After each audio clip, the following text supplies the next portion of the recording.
कि नरेंद्र सरेंडर वाले बयान। अब देखिए, मेरा आपसे सिर्फ इतना ही आग्रह है कि इस पत्रकार वार्ता के बाहर निकलिए और जो 10 नागरिक आपको क्रम से मिल जाएं उनसे पूछ लीजिए। सर एक सवाल है, यह मूर्ख है, मैं इसके लिए मूर्ख शब्द बहुत हल्का है ना। यह व्यक्ति पूरी की पूरी कांग्रेस को समाप्त करने पर जुटा हुआ है। भगवान इसकी इच्छा शक्ति बढ़ाए, 2-4 साल में जो बची कुची कांग्रेस है वो समाप्त हो जाएगी। हम सब उनके आभारी होंगे।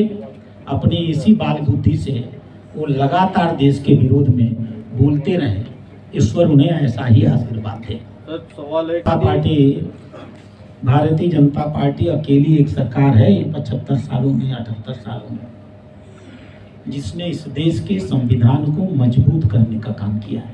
इस दृष्टि से राष्ट्रपति शासन लगाने का काम नहीं किया है। अन्यथा आप राष्ट्रपति शासन का इतिहास खोल करके देख लेंगे तो इन्हीं कांग्रेसियों ने देश में 106 बार राष्ट्रपति शासन लगाया है।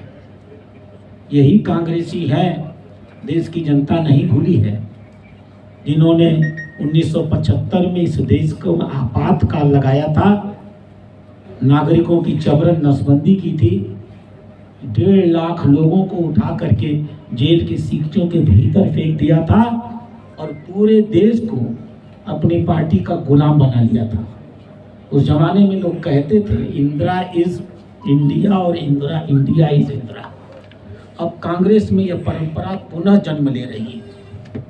सोनिया हिंदुस्तान और राहुल गांधी हिंदुस्तान के नारे लग रहे हैं। तो लोकतंत्र में यह लोग कितना विश्वास करते हैं उस दिन पूछना चाहिए था, जब मनमोहन सिंह की सरकार कोई अध्यादेश लेकर आ रही थी और कांग्रेस का यह चिर युवा 54 साली नौजवान अपनी ही सरकार के उस अध्यादेश को जनता के सामने सदन के बाहर फाड़ रहा था।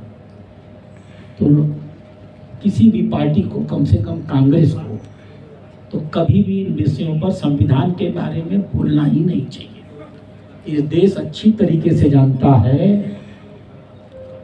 कि संविधान के प्रणेता डॉक्टर भीमराव अंबेडकर से कांग्रेस कितनी जलती थी, कांग्रेस कितनी डरती थी, कांग्रेस कितनी हीन भावना का एहसास करती थी और जब भी मौका मिले अंबेडकर को अपमानित करने का काम करती थी।